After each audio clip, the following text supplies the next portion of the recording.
দেখছি গাড়ি সবকিছু পড়ে থাকবে, ব্যাংকের কোটি টাকা তাও পড়ে থাকবে, গায়ে যদি দামি গহনা থাকে তাও খুলে রেখে দেবে।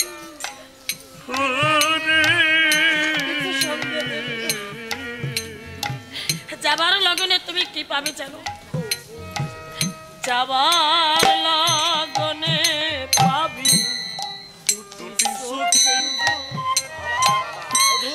আর কেবল সাথী হবে সকল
শতবার পাশানে মাথা খুঁটলে হারানো দিন আর ফিরে পাবো না। হারানো দিন যদি ফিরে না পাই, হারানো দিনের কথা ভেবে লাভ নেই। সম্মুখে আমার যে কটা দিন বাকি আছে, একটা দিন একটা মুহূর্ত যেন আর বৃথা না যায়। আজ আপনারা প্রত্যেকে মায়ার সংসারটাকে পিছনে ফেলে এই ভাগবতী আসরে এসেছে। কারো বাড়িতে পাকা ঘর আছে, 30-35 লক্ষ টাকা দিয়ে বিল্ডিং দিয়েছে, কেউ 50 লক্ষ টাকা খরচ করে বিল্ডিং দিয়েছে। আচ্ছা বাবা, এই ভাগবতী আসরে আসার সময় ওই পাকা বাড়িটা আপনি আমি নিয়ে আসতে পেরেছি? পারি না। 50 লক্ষ 35 লক্ষ টাকার পাকা বাড়ি পড়ে আছে, কিন্তু আমার গোবিন্দ এতটাই কৃপাময়। আপনি একতলা বাড়ি করেছেন, দোতলা বাড়ি করেছেন, তাতে পিলার 35-40টা পিলার দিয়েছেন, অর্থাৎ খুঁটি। আর ভগবান আপনাকে আমাকে 14 তলা বাড়িটা দিয়েছে। এর খুঁটি মাত্র দুটো, একটা ডান পার একটা বাম পার। এই 14 তলা বাড়িটা নিয়ে আপনি বৃন্দাবনে যেতে পারছেন। এই 14 তলা বাড়িটা নিয়ে ভাগবতী আসরে এসেছেন। ওই বাড়িটা, যে বাড়িটা কোটি টাকা খরচ করে করছেন, 50 লক্ষ টাকা খরচ করে ওই বাড়িটা নিয়ে ভক্ত সঙ্গ করতে পারছেন না। আর গোবিন্দ 14 তলা বাড়ি দিয়েছে, এই 14 তলা বাড়িটাতে আপনি ভক্তের চরণ ধুলি মাখতে পারছেন না।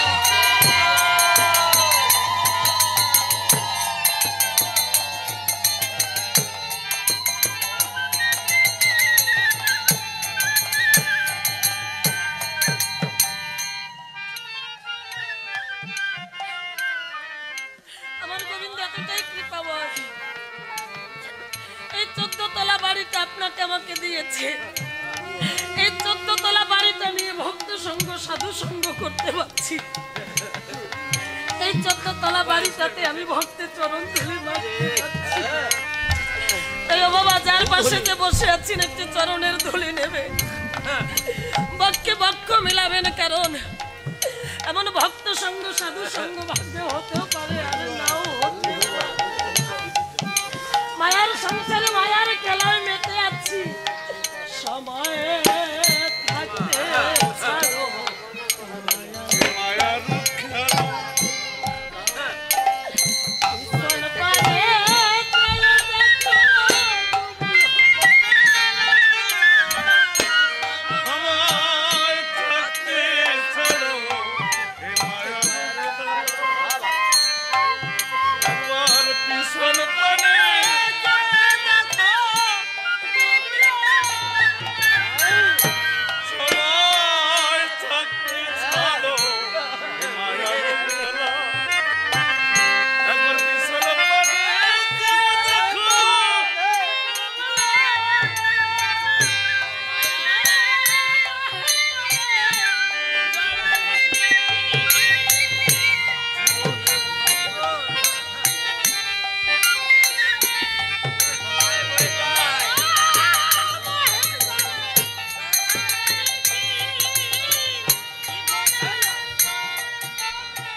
সে যে বড় কৃপাময়,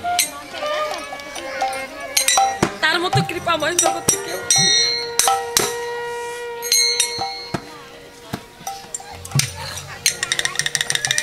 প্রয়াত মান্নাদের একটা গানে আছে, দীপ ছিল শিখা ছিল, শুধু তুমি ছিলে না বলে আলো চলল, ভাষা ছিল কথা ছিল, কাছে ডাকলে না বলে মন কথা বলল। এখানে অনেক আলোর ব্যবস্থা, তাই না বাবা? এর মেইন সুইচ কয়টা? একটা। সুইচটা যদি অফ করে দেয়,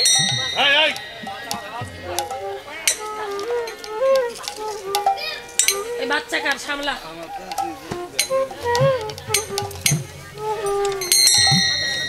ছাড়িয়ে দিয়ে খেলা দেখলে হবে না।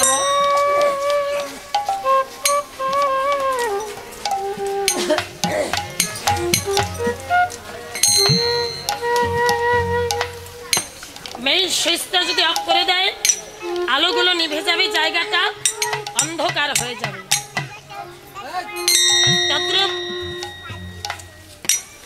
এই যে আপনি আমি চলছি, বলছি, শুনছি, দেখছি, হাসছি, কাঁদছি, সে আছে বিধায়।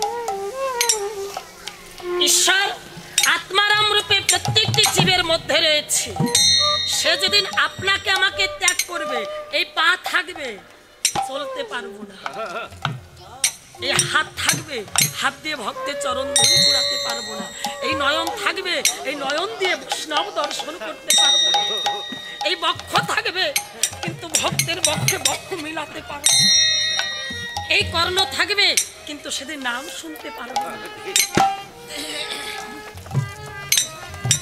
তুমি আছো তাই আমি আছি, তুমি নেই, আমার কোনো অস্তিত্ব নেই। আপনার আমার কোনো অস্তিত্ব থাকবে বাবা? থাকবে না।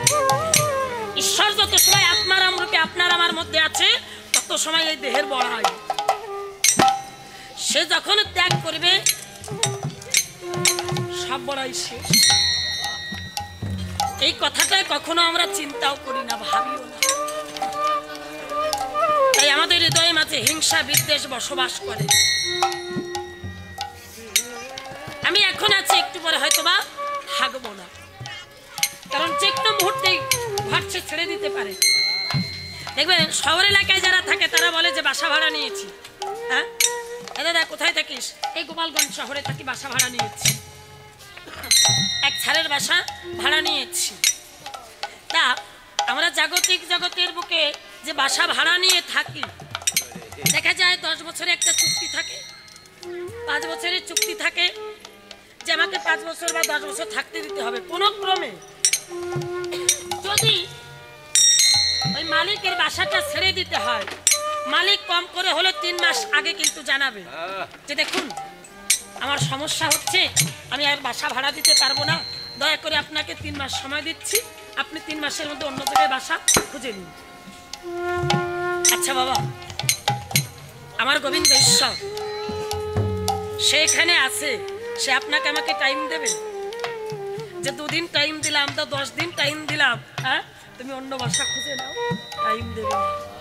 সে যে কোনো সময় এই বাসাটা অর্থাৎ এই ঘরটা ছেড়ে দেবে। সে আছে তাই আমার এত ঠাট বাট, এত আত্ম অহংকার। সে যেদিন ত্যাগ করবে, রাতের বেলা মরে যাব, সকালবেলা সবাই বলবে বাসি মরা, শীঘ্র করে ঘর থেকে বের কর, আর রাখা যাবে না, অনেক বেলা হয়ে গেছে, আর কত সময় রাখবি, বের করে আন। সে যত সময় আছে দেহের আদর আছে, সে যখন ত্যাগ করবে এই দেহের পচন ক্রিয়া শুরু হয়ে যাবে। 2 থেকে 3 দিনের মধ্যে এই দেহটা পচন ক্রিয়া শুরু হয়ে যাবে, পোকা পড়ে যাবে, দুর্গন্ধ হয়ে যাবে, কারণ তুমি আছো তাই আমি চলছি, বলছি, শুনছি। তাই মা যার জন্য এত কিছু, ভয় মার করে ভয় ভয় নাহলে ব্যাগটা ভরে নিয়ে যাবো।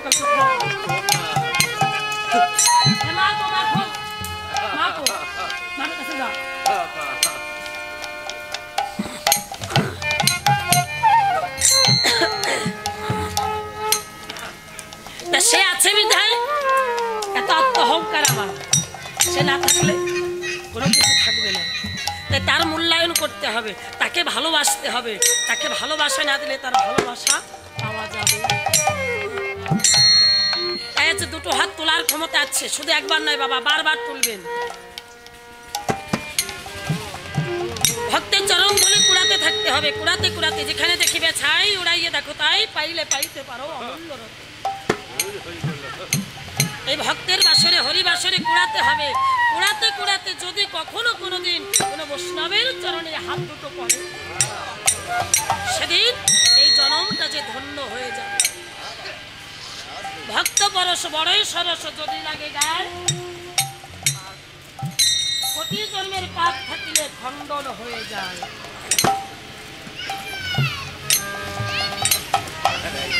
তাই আমার অনিন্দ গোরা দুটি বাহু করে ছেড়েতে করে হরিবল বলছে যে তার চরণ আত্মসমর্পণ করো, কিছু দিলে কিছু মিলবে।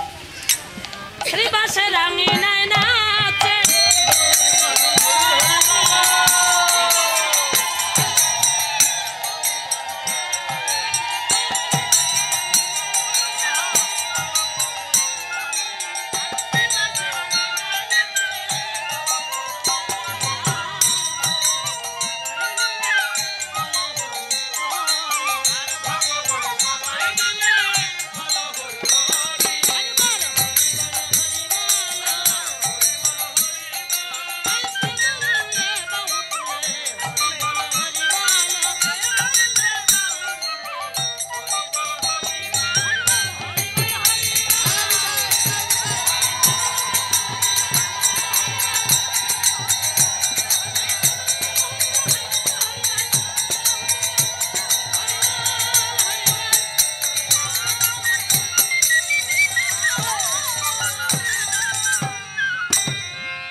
ভক্তচরিতে প্রবেশ করব।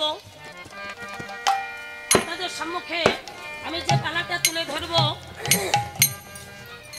পালাটার নাম হচ্ছে সুধান্না উদ্ধার বা সুধান্না বধ বলা হয়।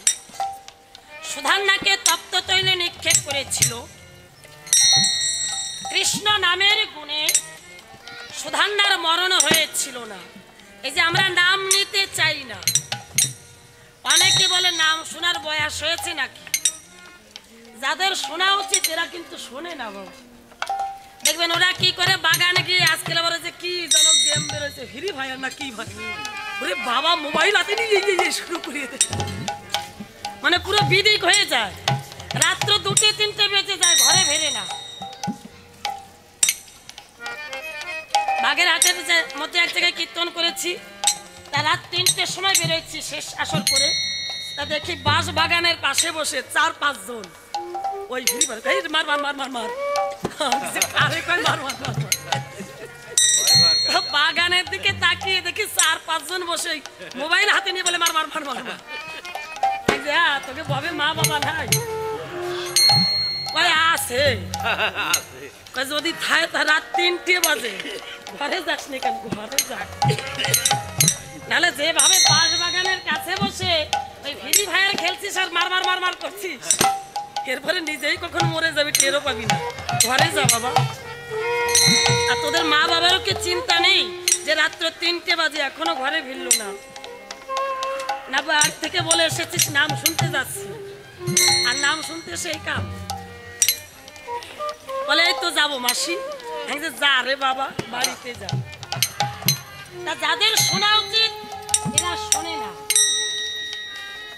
আর যাদের না শুনলে চলে তারা দেখবেন রাত ভোরে স্মৃতিভক্তর মতো বসে গান শুনে।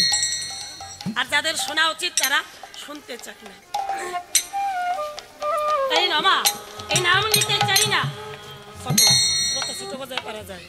কারণ মাইক্রোফোনে গান গাই খালি এসে গান গাচ্ছি 12টা থেকে 13টা বাজে যায়।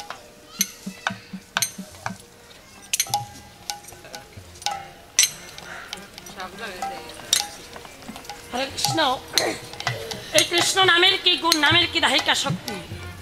নাম আর নামই অভেদ, নামই কি যে সম্বল করে, নামই তার সঙ্গে থাকে। তার সাক্ষী ওই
সত্যি কি কুরুক্ষেত্রের যুদ্ধ শেষ হয়েছে?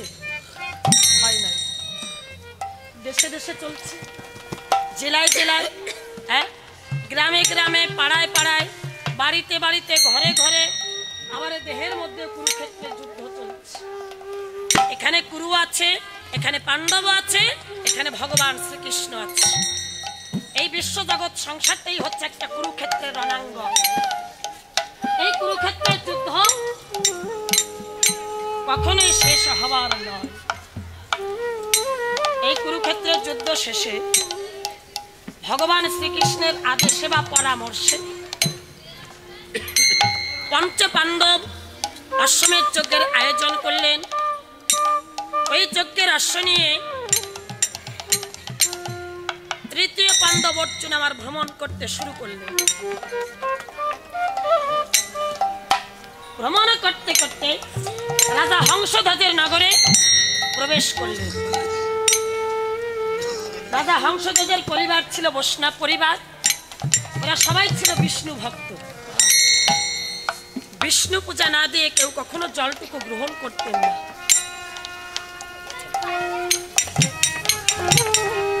রাজার ছিল দুটো পুত্র, সুধান্না এবং সুররথ। সুধান্না ছিল পরম বৈষ্ণব, সুধান্না ছিল পরম বৈষ্ণব।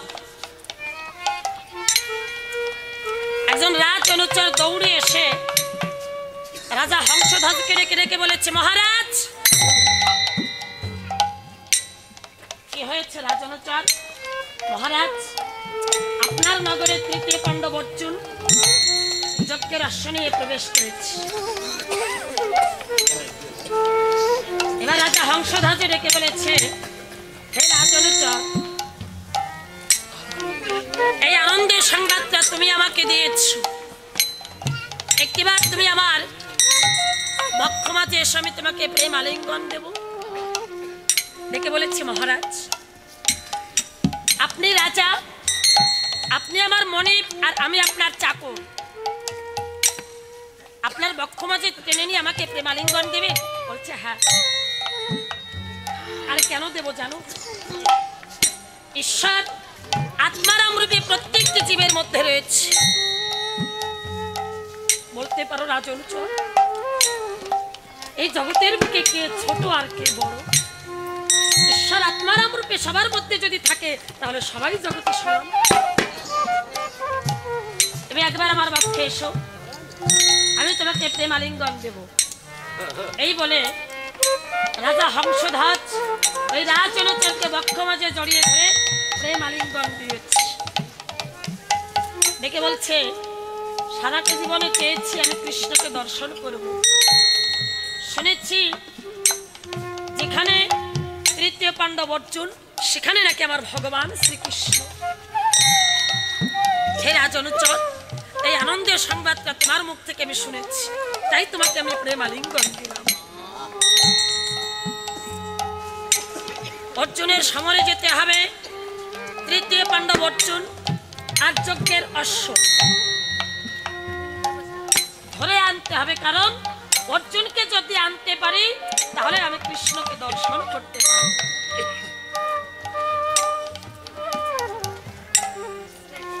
তাই রাজা ঘোষণা দিলেন, অর্জুনের সমরে যেতে যেই বিলম্ব করবে তাকেই তপ্ত তৈলে নিক্ষেপ করা হবে। রাজা এই ঘোষণা দিলেন। আর রাজ পুরোহিত সুমতিকে ডেকে বলেছে, হে রাজ পুরোহিত, আমার কুম্ভে করে তুমি তৈল গরম করো। আমার কুম্ভে করে তৈল গরম করো, যেই বিলম্ব করবে তাকেই তপ্ত তৈলে নিক্ষেপ করা হবে। এই রাজ আদেশে আমার কুম্ভে করে তৈল গরম করছে। এখানে যুদ্ধের কোনো পরিকল্পনা ছিল না। যারা মহাভারত পড়েছেন তারা জানেন যেখানে বিন্দু মাত্র যুদ্ধের পরিকল্পনা ছিল না, তবু এখানে যুদ্ধে পরিণত হলেন। সবাই যুদ্ধের সাথে সাথে, কেউ বা রক্ষা কবচ বাঁধছে, যাতে তৃতীয় পাণ্ডব অর্জুন বাণ দ্বারা তার দেহটাকে ছিন্ন ভিন্ন করতে না পারে। আর আমার সুধান্না যে পরম বৈষ্ণব, সুধান্না ভাবে আমি অর্জুনের সমরে যাব, সবাই রক্ষা কবচ বাঁধবে, আমি এমন কিছু ধারণ করি যাতে আমি কৃষ্ণ চরণে ঠাঁই পেতে পারি।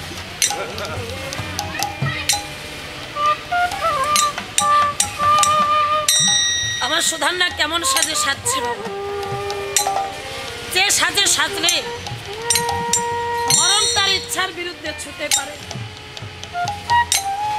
যে সাজে সাজলে কৃষ্ণ চরণে ঠাঁই পায়, যে সাজে সাজলে কৃষ্ণ তাকে কোলে তুলে,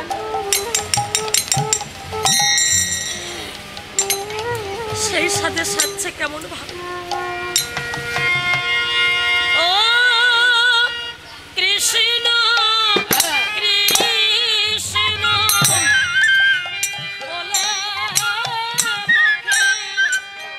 কৃষ্ণ সর্বঙ্গে লিখে, কৃষ্ণ কৃষ্ণ বলে মুখে, কৃষ্ণ নাম সর্ব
লিখছে, ধনুর্বাণে কৃষ্ণ নাম লিখছে, আর সরাসনে কৃষ্ণ নাম লিখছে।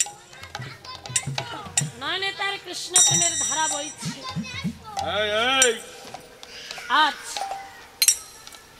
কৃষ্ণ কৃষ্ণ বলে মনে মনে চিন্তা করেছে অর্জুনের সমরে যাওয়ার আগে ঘরে আছে আমার জ্যান্ত প্রতিমা মাতা পিতা,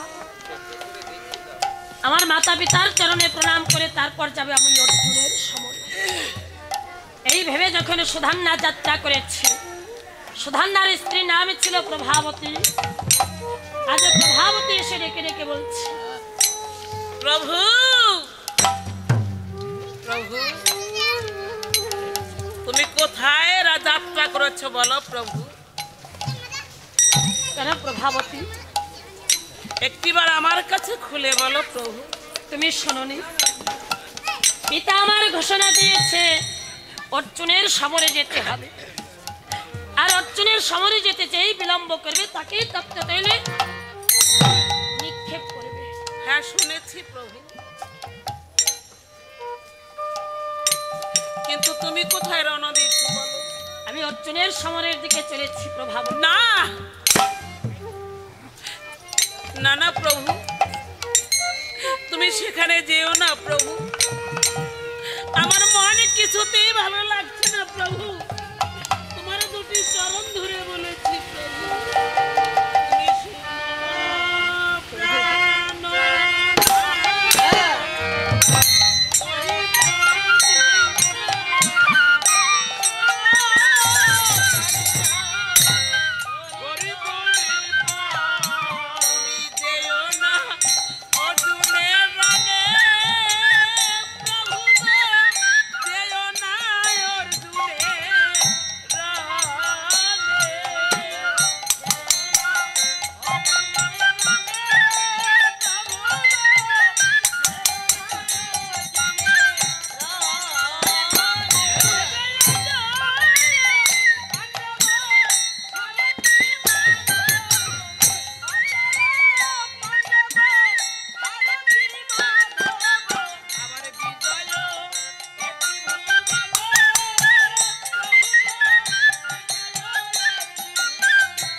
তুমি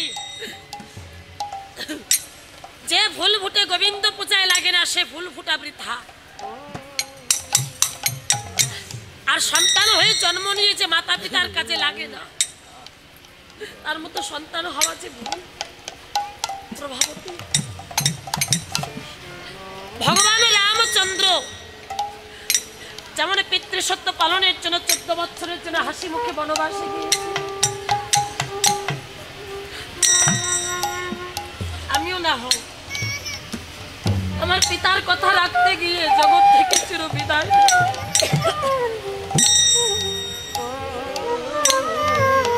তুমি আমাকে বিদায় দাও না, তুমি আমার কথা কখনো বলো না, কেননা তুমি কি বুঝো না, তুমি কি জানো না, তুমি ছাড়া এই জগতে যে আমার আর কেউ নেই।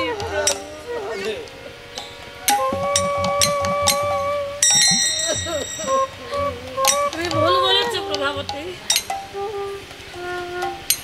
তুমি ভুল বলেছো। আমি তোমার আপনজন নই, আমি পূর্বে তোমার ছিলাম না, আমি কিছুদিনের জন্য তোমার হয়েছি, আর পরেও আমি তোমার থাকবো না। আর ছিল, আছে, থাকবে, সে কে জানো? কে বলো প্রভু? সে যেমন কৃষ্ণ।